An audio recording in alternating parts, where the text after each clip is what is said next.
Assalamualaikum warahmatullahi wabarakatuh. Alhamdulillahirrabbilalamin. Wassalatu wassalamu ala asrafil anbiya wal mursalin wa ala alihi washabbihi ajma'in, amma ba'du.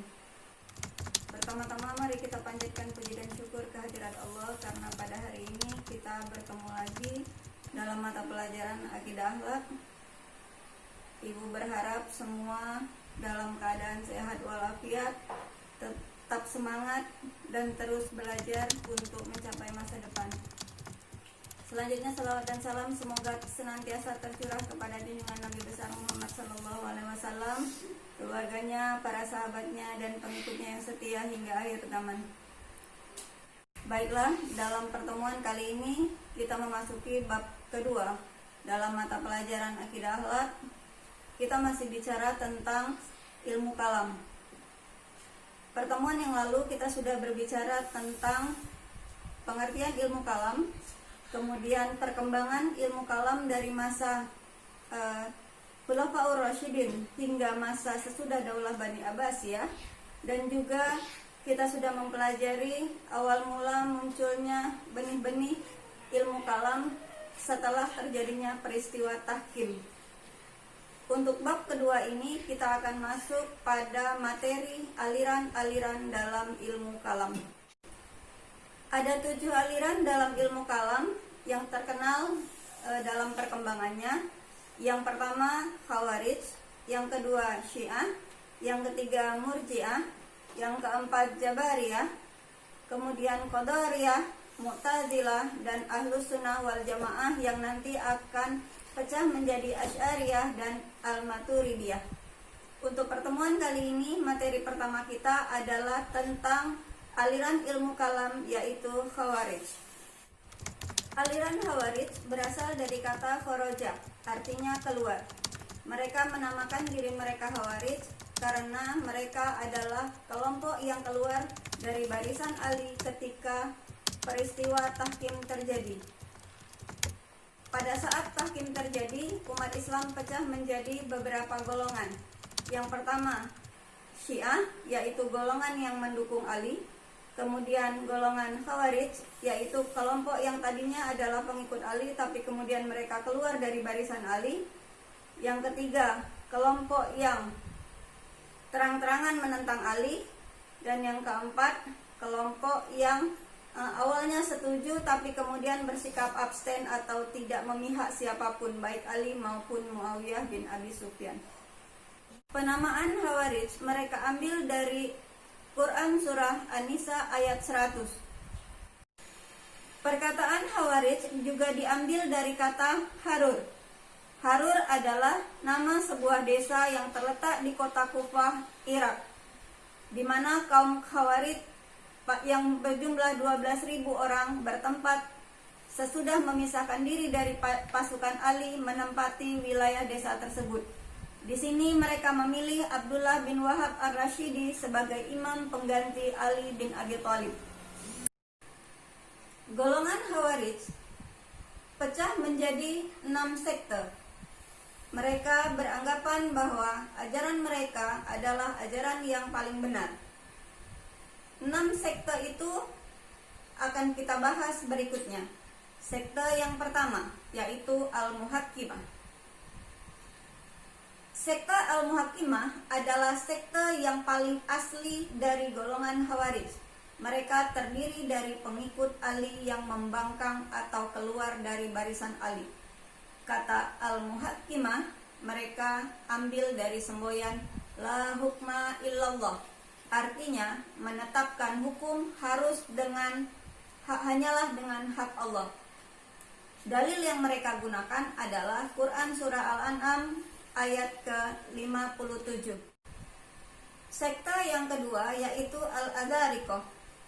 Sekte ini lahir sekitar tahun 60 Hijriah atau akhir abad ke-7 Masehi di daerah perbatasan antara Irak dan Iran. Nama Al-Adzariqah dinisbatkan kepada pemimpinnya, yaitu Abi Rashid Nafi bin Al-Adzraq. Sebagai khalifah, Nafi diberi gelar Amirul Mukminin. Menurut Al-Baghdadi, pengikut An-Nafi berjumlah lebih dari 20.000 orang. Setiap orang yang menolak ajaran Al-Adzariqah mereka anggap musyrik. Bahkan pengikut Al-Adzariqah yang tidak berhijrah ke wilayahnya juga dianggap musyrik. Menurut mereka, semua orang Islam yang musyrik boleh dibunuh dan boleh ditawan dan dibunuh, termasuk anak dan istri mereka. Berdasarkan prinsip ini, pengikut Al-Adzariqah banyak melakukan pembunuhan terhadap sesama umat Islam yang berada di luar daerah mereka. Mereka memandang bahwa daerah mereka adalah daerah yang disebut dengan nama Dar al-Islam atau negara Islam, sedangkan daerah di luar mereka dianggap sebagai Dar al-Kufr atau daerah yang dikuasai atau diperintah oleh orang kafir. Al-Adzariqah mempunyai sifat lebih radikal daripada Al-Muhakkimah.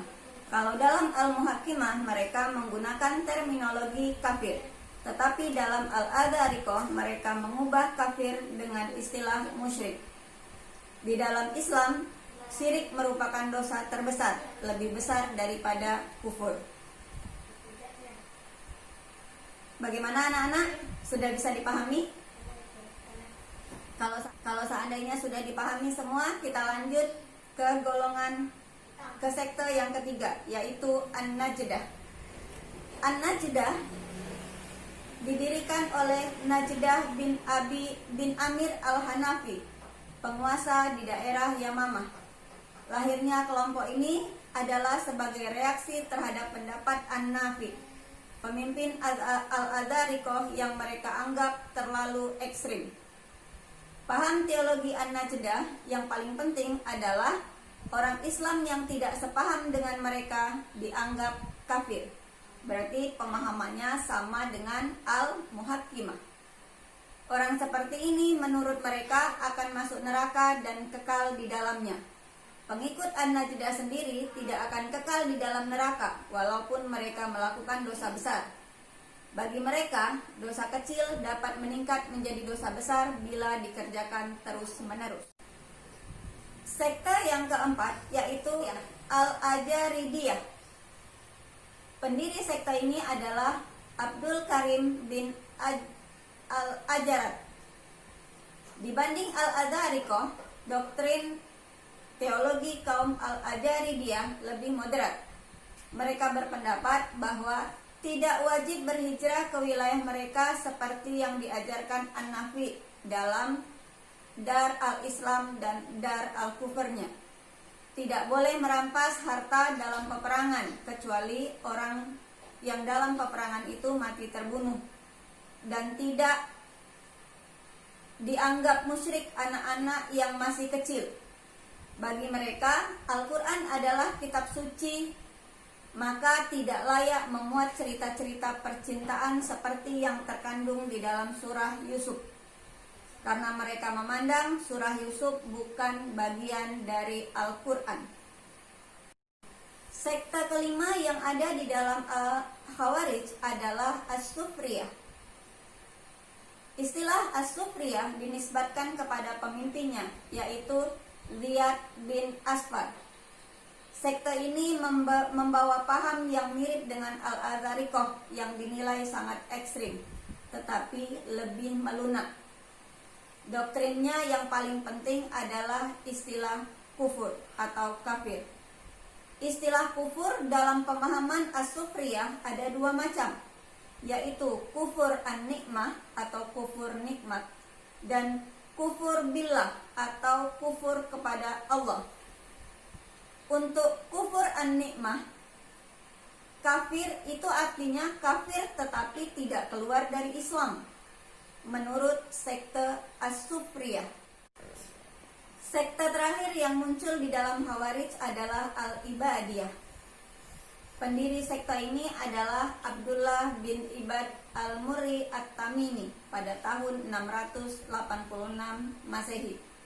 Doktrin yang paling penting dari sekte Al-Ibadiyah adalah bahwa orang Islam yang berdosa besar tidak dikatakan mukmin, melainkan muwahhid. Muwahhid yang mereka maksud adalah orang yang kafir nikmat, yaitu tidak membuat pelakunya keluar dari Islam, tetapi tetap dianggap kufur. Selanjutnya yang dipandang sebagai daerah Dar at-Tauhid, daerah yang dikuasai oleh orang Islam. Kalau tadi dalam Al-Adzariqah itu Dar al-Kufur dan Dar al-Islam, maka di dalam sekte Al-Ibadiyah ada yang disebut Dar at-Tauhid, daerah yang dikuasai oleh orang Islam. Daerah seperti ini tidak boleh diperangi. Harta yang boleh dirampas dalam peperangan hanya kuda dan alat perang saja. Sekte Al-Ibadiyah dianggap sekte yang paling moderat di dalam Khawarij. Demikianlah tadi penjelasan aliran pertama yang muncul dalam sejarah ilmu kalam, yaitu aliran Khawarij.